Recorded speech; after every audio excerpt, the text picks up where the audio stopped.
Last week, we read about Othniel, and I hope that I brought something new to you, and we really broke down a lot of the words and looked at what was happening throughout the passage.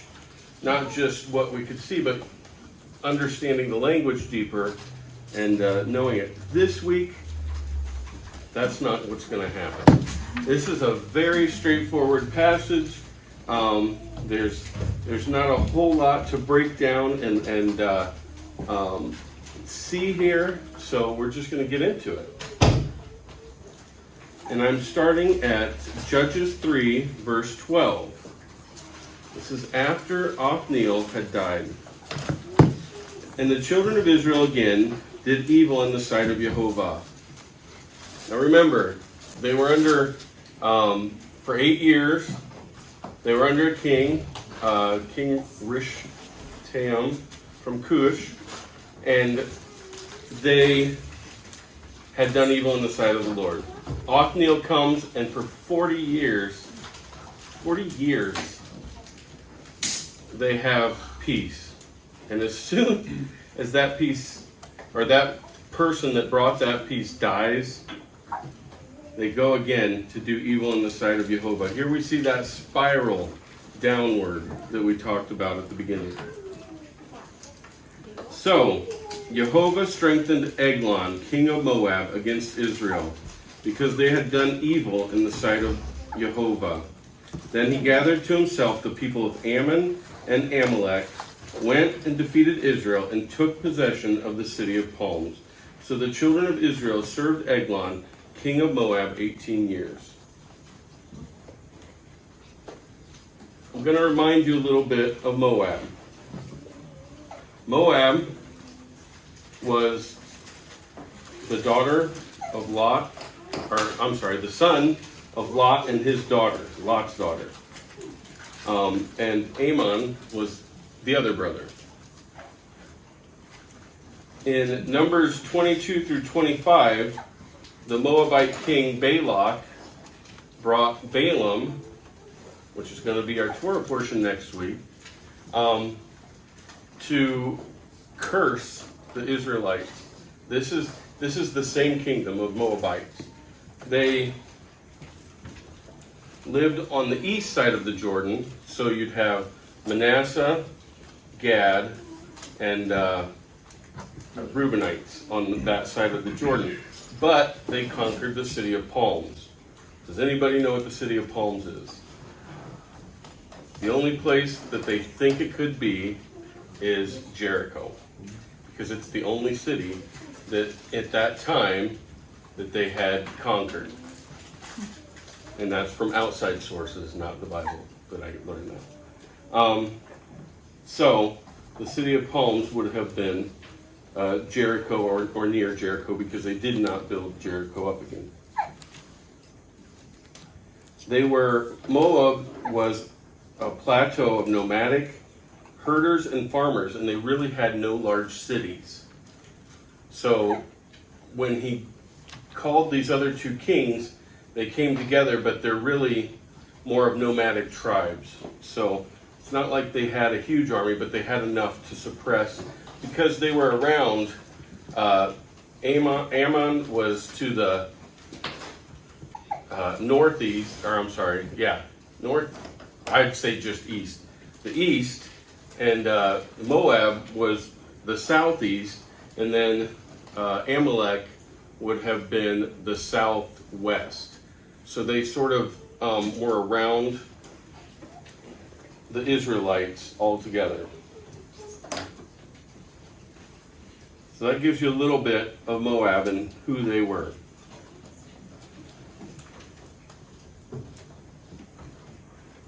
So the children of Israel served Eglon, king of Moab, for 18 years. But when the children of Israel cried out to Jehovah, Jehovah raised up a deliverer for them, Ehud, the son of Gera, the Benjamite, a left-handed man. I always thought this was funny that they told us that he's a left-handed man. It comes in important later but it just is a funny fact.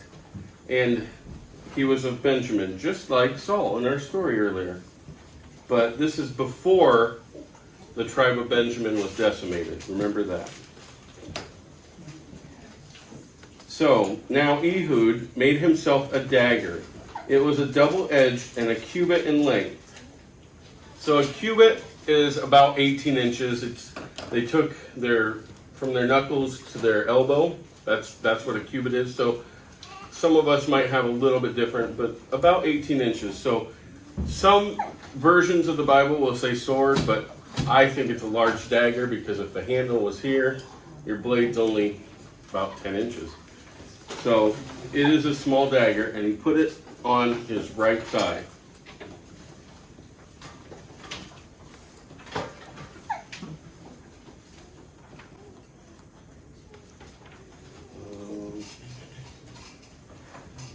So by him, the children of Israel sent tribute to Eglon, king of Moab.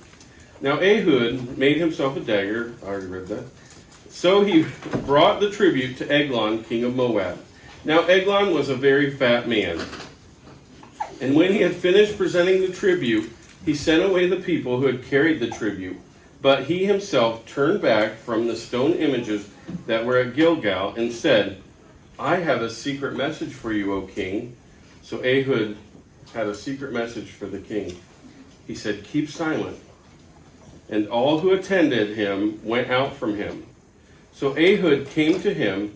Now he was sitting upstairs in the cool private chamber. Then Ehud said, I have a message from God for you. So he arose from his seat. Then Ehud reached with his left hand, took the dagger from his right thigh, and thrust it into the belly. Even the hilt went up to the blade, and the fat closed over the blade, for he did not draw the dagger out of his belly.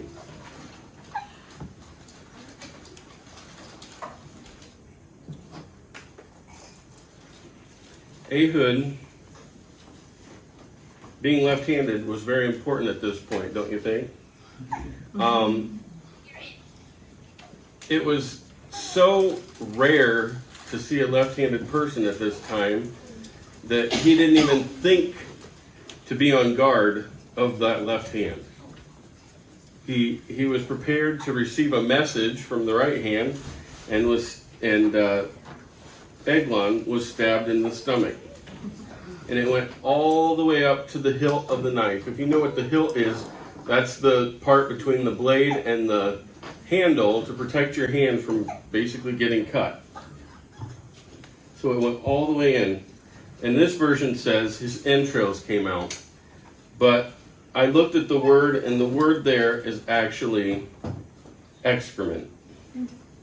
There's no hidden meaning here. It was what that was.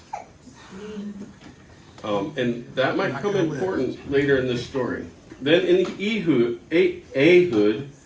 went out through the porch and shut the doors of the upper room behind him and locked them.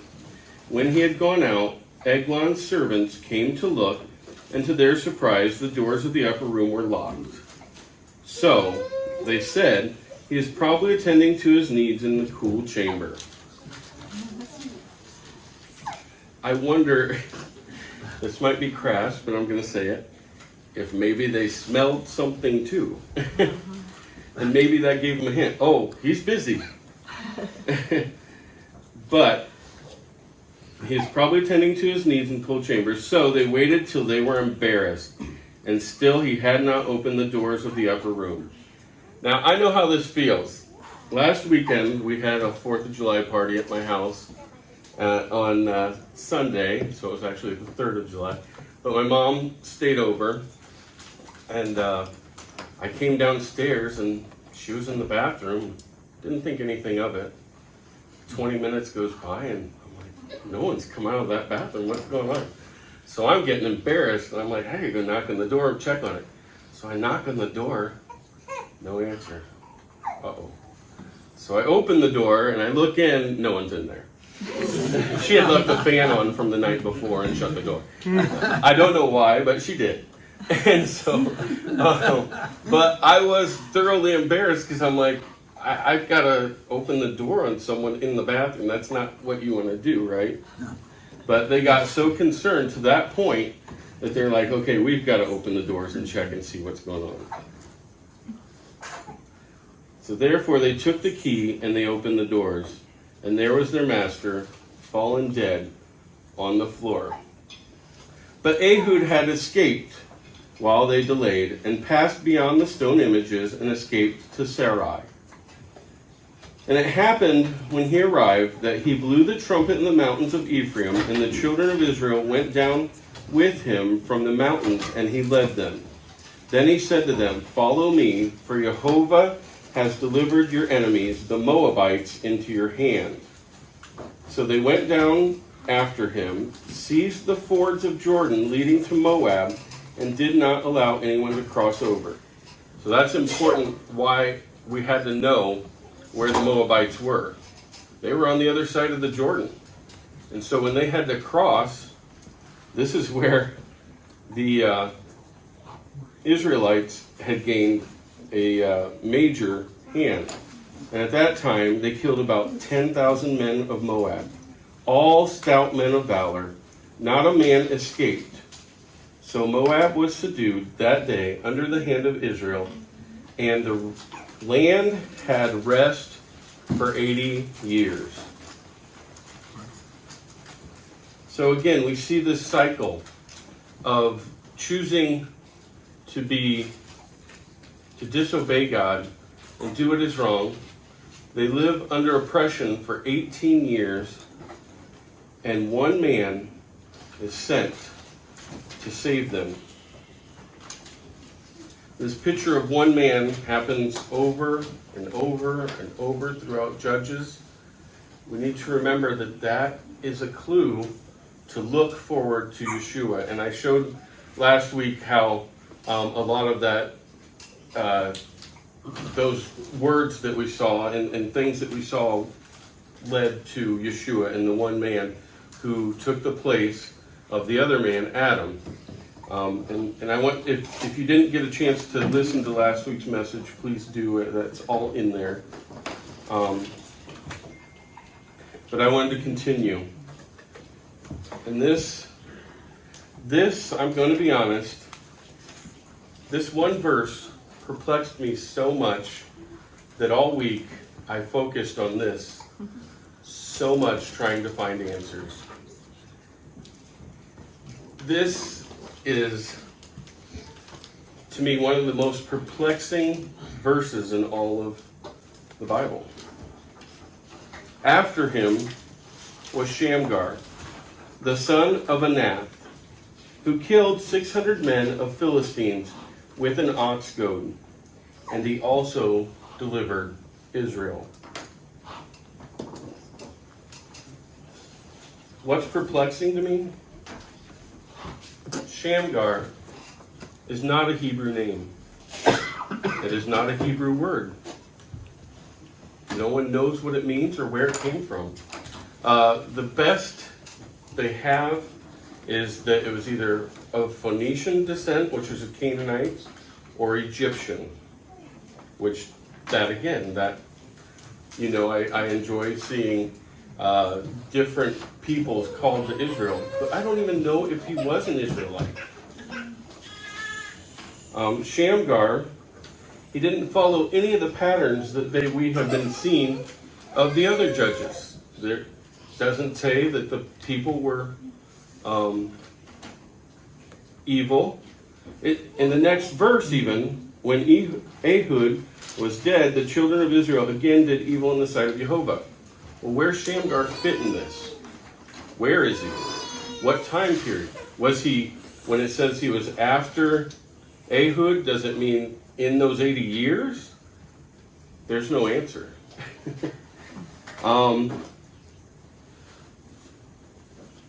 Also, Anath. It says he's the son of Anath. Anath, again, is not a Hebrew word, but it is a Canaanite deity. It's actually the goddess of war, or the warrior goddess. That's what it is. She's a warrior goddess of the Canaanites. So, is Shamgar a Canaanite? Is he a Philistine? Is he an Egyptian? We're not told any of that. Did he save the people for a time? Did he, and to me this was so perplexing. And there's still more. You have the ox goad. An ox goad is a tool used for goading an ox, leading an ox. When an ox was plowing a field or something like that, it would be the thing that whenever it gets tired and it wants to stop, he'd take it and poke up the ox. It was a 8 to 10 foot long stick with a metal end that wasn't, it would have been pointed but more blunt, not like sharp. So he'd use it to lead the ox. So why was the ox goad his weapon? Was it because this was a surprise attack? Maybe they weren't expecting these 600 men to be coming, and Shamgar took this ox goad and fought them out of sheer necessity, because it's the only thing he had out in the field. Was it the only thing he had that he could use for a weapon? None of these things are answered, and trust me, I searched all week for these things. Anything to give us some insight to this. Another thing, in Samuel chapter, I think it's 14. Sorry, I didn't write it down. But one of the things that the Canaanites did was they didn't allow the Israelites to have blacksmiths. So since they couldn't have blacksmiths, they couldn't make weapons. And since they couldn't make weapons, they had to go to the Philistines or Canaanite, I'm not really sure which group it was. They had to go to them and actually have them sharpen their tools and make their implements of farming. So was this something that was happening at that time? And to me, I'll be honest, all week it's thrown me. It's thrown me over and over. I wanted to find answers to this. I wanted to bring something, some proof to what was happening here. But the truth is, it doesn't matter. What he did is he delivered Israel. If he was part of Israel, if he wasn't part of Israel, if God was using a man that had been adopted in as Israel, or if he used a man like he did Balaam to not curse Israel, but to bring, what is that called? Not curses, but blessings. To bless Israel, when he came, a man that was not part of Israel, he came and blessed Israel, even though he was trying to curse them, he couldn't. Is that who Shamgar was? All we know is that he was put in here because he delivered Israel. It's one of those mysteries of God. And again, all week it's just caused me to be stuck and actually I got to a point where I just had nothing else to give. So that's what I learned this week, and I hope that the mysteries of God aren't so perplexing to you that you get to a place where you just can't get past right now. So take that, and hopefully you've learned a little something today. Shabbat Shalom. Shabbat Shalom.